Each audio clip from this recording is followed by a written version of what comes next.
Hi, it's Derek Blasberg. This is my friend Rosie Huntington-Whiteley's house. It's a week before Christmas and she hasn't decorated a thing, but I'm here to save the day with a holiday in a box.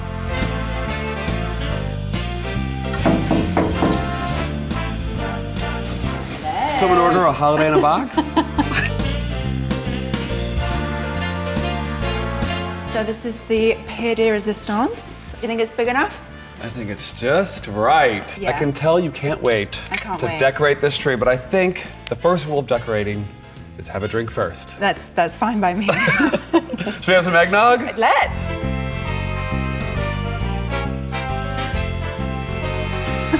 Do you want me to stir yours? There you go. All right, so this will be our first eggnog experience. By the way, this looks really vile. Foul. Cheers. Cheers. It's very creamy. It's definitely sweet and creamy. It's like drinking mayonnaise with rum. Have you ever decorated a gingerbread man? Not in my adult life. Here's my elegant cookie. Here's my snow angel cookie. Are we wrapping some gifts? Let's wrap some presents. I'm gonna wrap the guitar whilst you wrap the rubber duck. Okay.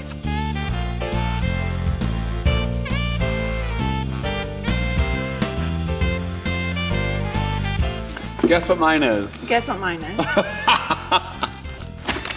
Presents wrapped. And now we have to decorate the tree. Let's get started. Hold that. It's called teamwork. There's no I in Christmas. Well, technically there is.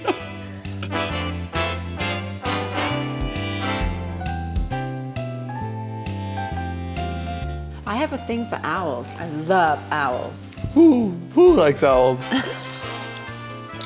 Did you get it? So the last thing in the box, the hideous Christmas sweater. Oh, fabulous. Oh, maybe you need this one. Very elegant. Yes. You look strangely... Chic? Chic. Would you say the same thing about me?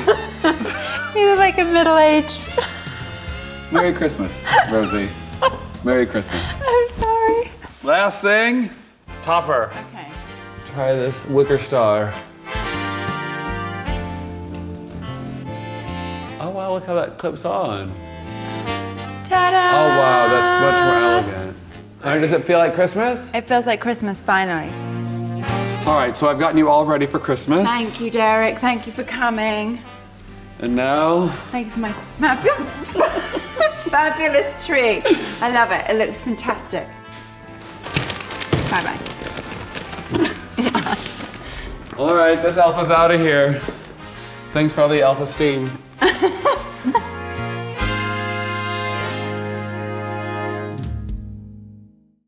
As a great dear Italian friend of mine once said, isn't being Scottish and a cook an oxymoron? And I was like, right, that is it.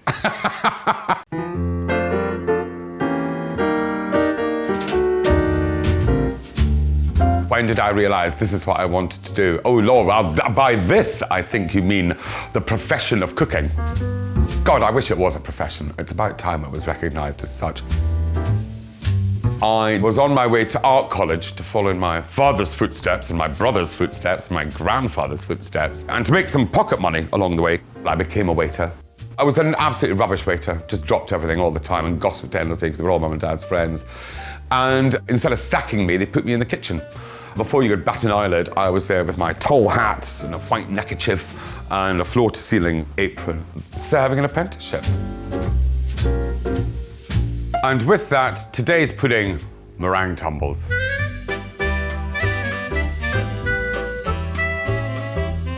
Because the scullery is tucked away at the back of the flat, to optimise and have the best fun is just to move this cockamamie funny little bench out, which is a sort of little magic carpet of a cook's bench.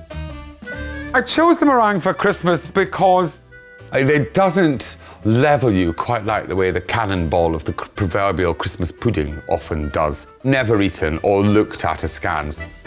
So what we do is take a dozen eggs, sugar. I like Ivy House Farm cream because they are incredible. An apricot compote made by simmering halved apricots, stone removed, in sugar. Again, the same with the berry compote, which is made by cooking black currants and red currants and blackberries in sugar until literally they just collapse. Custard, and then some chopped pistachios and almonds and a final dusting of icing sugar. Bob's your uncle. And so without further ado, we crack a dozen eggs.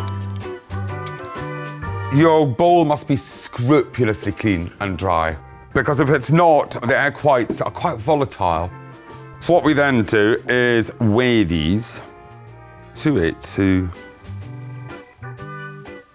I'd love to say I had opened Corvallis, but as it was founded in 1927, that would be quite something to say. I'm celebrating my centenary.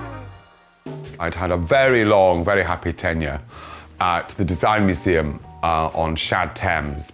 But it was coming to an end with the moving of the Design Museum to Kensington. It was at the stroke of midnight, 2011, 2012, I partnered up with Sam and Eddie Hart and became, chatelaine of this incredible building in Soho with the boys. So what we'll need to do are 2 bowls of sugar, each one weighing 282 grams exactly. As well as a scrupulously clean bowl, you're going to need a scrupulously clean whisk. And of course you can do this by hand if you wish, but you will need the shoulders of a titan to do it. And our dear friend, the KitchenAid, is just that. The kitchen is the heart of the home, which is a cliche, but it's a cliche for a very good reason. It's sitting here and is it channeling Mum? Happy memories, times past, with a coffee and a pile of books, thinking what dishes you can cook, what's in the fridge, what can you get. So once you start making the meringues, you don't stop. Your foot is to the pedal. And what you're after are very stiff peaks. And then with the machine still going at full tilt, start adding the sugar. The second half of sugar you fold in. And I would say that's just about done. This is the stiffness you want to achieve for a meringue. If it's not that, it'll go liquid. And also the other great way to test, you just poke it on your head. And if it doesn't fall out and make a terrible mess, hurrah! If it does fall out and make a terrible mess, oops.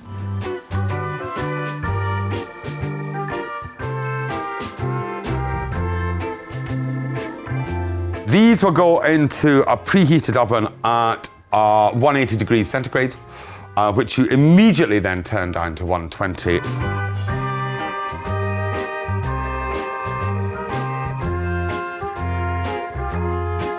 And then in with the second tray.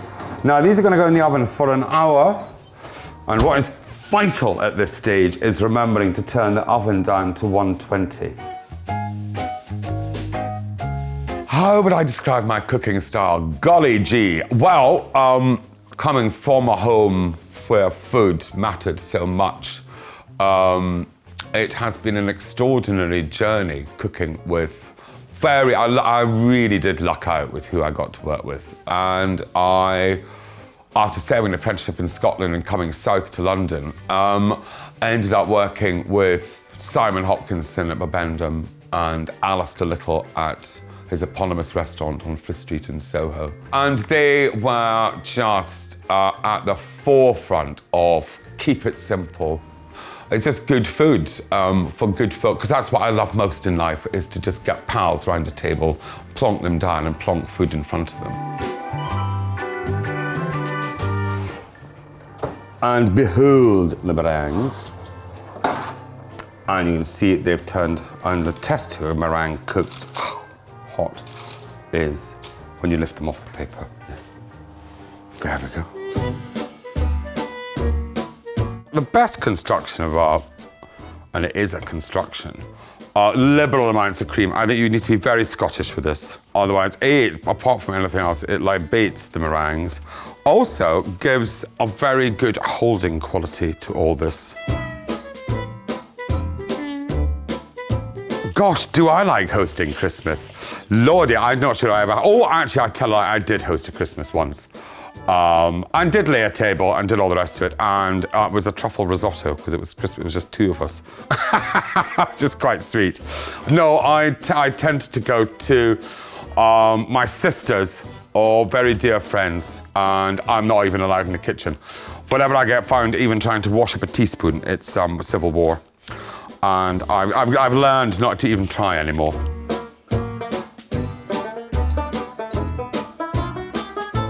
One of the great things about doing meringues of all shapes and sizes and randoms is you get all these fissures and ravines and rivulets that let all the compotes and custards and creams pour down. And then to start, if you want to add berries, this is the time to do it. No symmetry, for it is the work of the devil. Hit as many notes as possible. So it's pure cacophony. I can almost hear the sleigh bells. And there you have it, your Christmas tumble. Everything you ever wanted on one plate, and all of it too. Here's the beauty of the island tablecloth that I've just crumpled outrageously.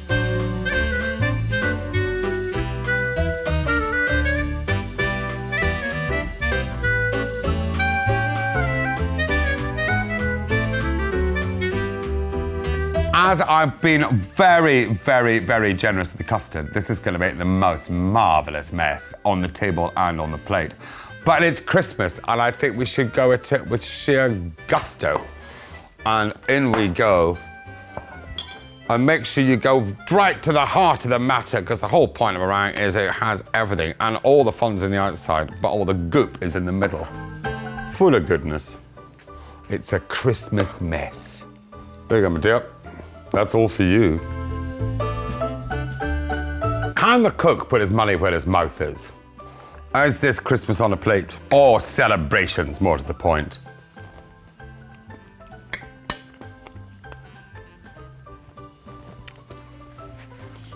Not too shabby, darlings. Happy Christmas.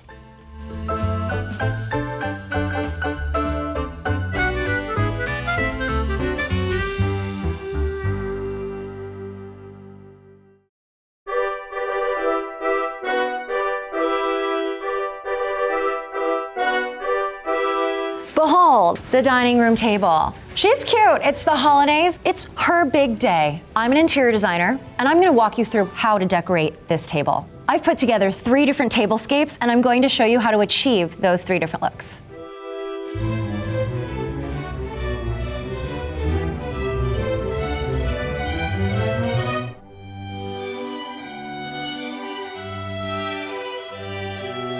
Say you've inherited your grandmother's silverware. We're gonna build a look around the silverware. This whole set is giving, for me, just iconic, super ornamental, traditional. Silver is a live finish. A living finish is one where the actual surface is going to change with exposure to oxygen or exposure to different surfaces and chemicals in our environment. She's alive, y'all, she's changing. So the next tip is developing a color palette. I wanna build around a tartan tablecloth. Tartan to me is iconic holiday. It's red in this case, and it's so nubby, and the wool is so cozy, and everything about it is just festive to me.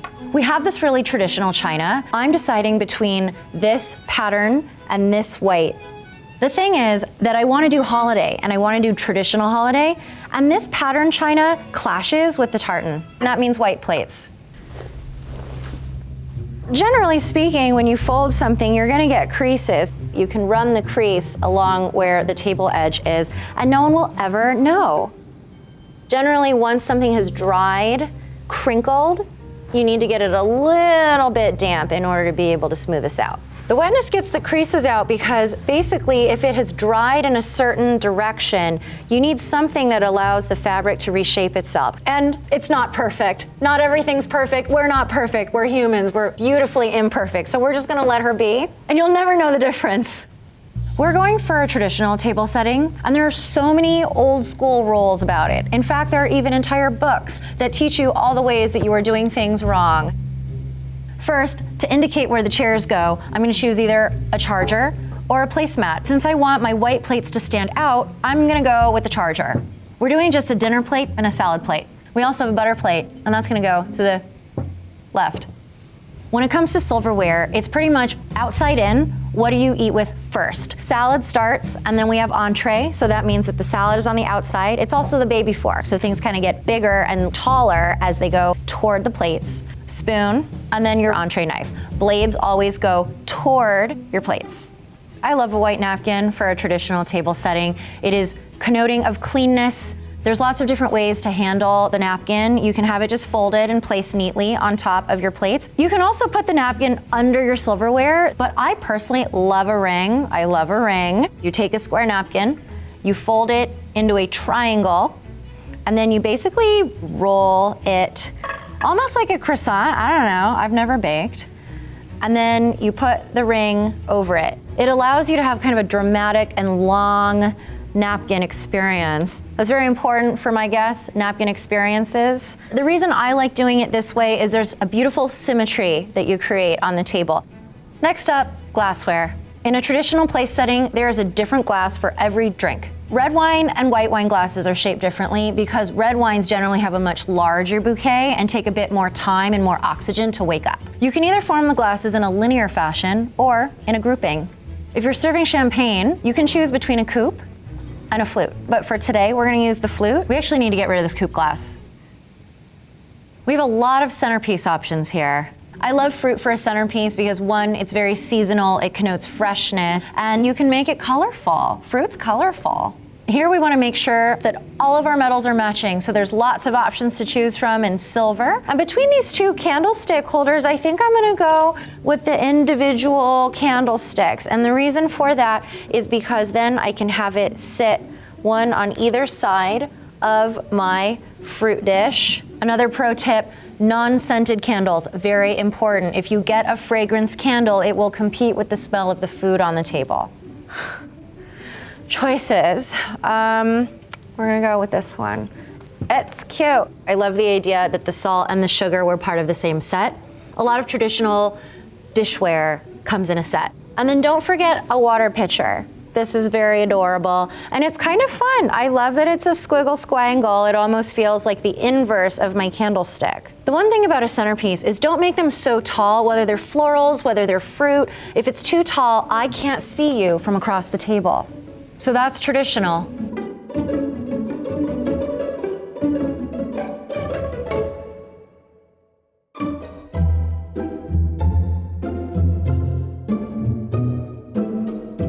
Traditional was very much about pulling from sets. The salt and pepper shakers match with the sugar, which matches with the plates. On the flip side, mix and match is the art and science of adorning an entire table or a tablescape with lots of items that go together and feel like they make sense together, but they're not all part of the same set. As a jumping off point, one of the things that we can do is starting with a menu. Design your tablescape around what you're gonna serve that night. I personally love designing around shared food. I love a family style meal where things are coming off of big bowls, big pots on the table, and then everyone sort of serves themselves, and that's what we're gonna do today. When I'm starting a modern table setting, I do think about the tablecloth first. It is sort of the foundation of everything that goes on top of it. I went with a neutral tablecloth because I want everything else to really stand out. Each of these modern options for placemats are pretty bold and fabulous. What I love about texture in design is that it allows you to not have to rely only on color and pattern to make something visually interesting. This is both experientially lovely because you can touch it and it's fun, and it's also a way to stay neutral but still be interesting. All three of these placemats are so much fun. I love this one for a more mellow, neutral overall vibe. I love the energy of this pattern, but I'm thinking that I really like this translucent one for all of my very special friends who are very messy and like to spill. Now we're choosing napkins. I like to use cloth napkins instead of paper napkins because it's more luxurious, it's more lovely and permanent and nice, and also it's sustainable. If you're serving great food, you want to make sure that every part of what your guests touch is fantastic. A tip for how to choose your napkins: take the material and rub it against the inside of your arm, not your fingertips, but the inside of your arm. If it's too scratchy here, you're gonna hate wiping your face with it. I'm gonna choose this one. I love how the purple works off of all the other colors I have going on so far. Now we're choosing dinnerware. When shopping for modern dishware, look for handmade, look for the craftsmanship. And in fact, sometimes you'll even see bowls where the finger from the pottery wheel is shown. These plates are both very modern, very neutral, but very different. I'm gonna choose the stoneware. I like that very much for what I'm going to be serving, and I love how the colors are all playing with one another right now. I'm also going to bring in a menu and a place card. If you're hosting a dinner party where people might not know each other, I always like to put the name on both sides so that everyone knows where they're sitting and everyone knows who they're sitting across from. Also a great tip if you don't remember people's names very easily. Who's Maria? Not me. So now, drinkware. You might think of drinkware as clear, but actually there's a long and fabulous history of translucent, colored drinkware. Colorful drinkware actually has a very interesting history, starting with depression glass. That was a way to distinguish from crystal, as we saw before. There were different colors, in fact, even neon green made with uranium. She was radioactive, and she still is. Isotopes last forever. I actually love this amber glass, but I already know that we're going to be using this amber decanter, and that's too matchy. We're mixing. I'm gonna pick this smoked gray. To be totally honest, there's so many times that I break or my friends break my stemware or my glasses, and that's okay. As long as things are mix and match and something breaks, it's not a big deal because it already didn't match with anything else. Ma'am? Maria is back, y'all. She's pissed. And next, serveware. Serveware is such a good centerpiece because it's casual and it's about everyone sharing from the same vessel. Since we're serving pasta, I love the idea of the pasta being placed on the table in the pot it was cooked in, rather than the florals or a fruit bowl being the star of the show. The food is the star of the show. And it also has the same kind of texture as the earthenware plates that we're going with. I'm gonna serve my salad in this pink bowl. I also really love mixing metals in a modern table setting. So this is brass, and then we've actually got silverware on the table. I love a tiny bowl and a tiny ramekin. Anytime you're gonna serve anything that comes in a package, take it out of the packaging and put it in an actual dish. A few of these items I actually picked up from my travels, and that's such a nice way to share your travel experiences with guests. Another lovely thing to do is to pour your wine into a decanter and serve it there. And since we're serving wine at the table, how about a really fun corkscrew? I don't know how to use it. Somebody else opens my wine for me, but it's really cute. When I'm styling, I really like candles that are kind of fun. Funny textures are really fun. This is very clearly a mix and match. You've got clear glass with colorful glass, different textures, shiny and glossy, and all kinds of berries and nuts all over the table. Next, I'm gonna show you all what it feels like to fully commit to a theme. And this theme is Christmas. Kitsch to me is humor at the table and in decor. Just in general, kitsch is a way for you to be able to be tacky, but on purpose and with style. I'm starting centerpiece first this time. There's a lot going on this table. A lot of different centerpiece ideas that are possible. In general, things in a bowl are very iconic to a centerpiece. You could put lemons in a bowl, ornaments in a bowl, wine corks, pine cones, seashells that you found on vacation, bringing the outdoors in, especially in the wintertime, thinking of things like this lovely stump slice. And another thing, when you're shopping for a Christmas tree, you can always grab some of the extra branches, the boughs, and lay them out on the table as another centerpiece. I'm definitely going to choose Senor Nutcracker. I like that guy. I like this because it's another checker element. I have to go with an element of cabbageware, so I'm gonna choose this lemon bowl. Cabbageware is a vintage item that just keeps resurfacing. It's funny, sparkly, and delightful. Literally looking like a cabbage. I'm really excited about this place setting. Remember this pattern china? I think it looks really good over this gold charger, over this red tablecloth. And since there's a lot going on in this tablescape, we've got more of a simple, minimalist glassware, but it's still in a really modern and playful silhouette. We're also mixing metals aggressively at this table. We've got silver flatware, we have a gold charger, we have gold rim patternware, and then we also have these funny little snowman-shaped silver salt and pepper shakers. And it wouldn't be a Kitsch Christmas without a Kitsch Christmas tree napkin holder. How cute is that? The other thing you can do with Kitsch is have super themed paper napkins. And I love a name card that can actually be a cute little party favor to take home, and it's so cute. This table setting is super kitsch. It's very Christmas, it's very pattern heavy, and it's funny. Like, I wanna sit at this table and have a funny dinner with funny friends and laugh, ha ha ha. I hope what you take away from this video is that anything that you have totally belongs on the table. Just think about what you want to share with your friends and loved ones. Anything goes, nothing's too serious. And if it's feeling too serious, remember that any of the rules of traditional, modern, or kitsch are just guideposts. You really can't go wrong. It's really about food and company and sharing good meals with good loved ones, and everything else is just design.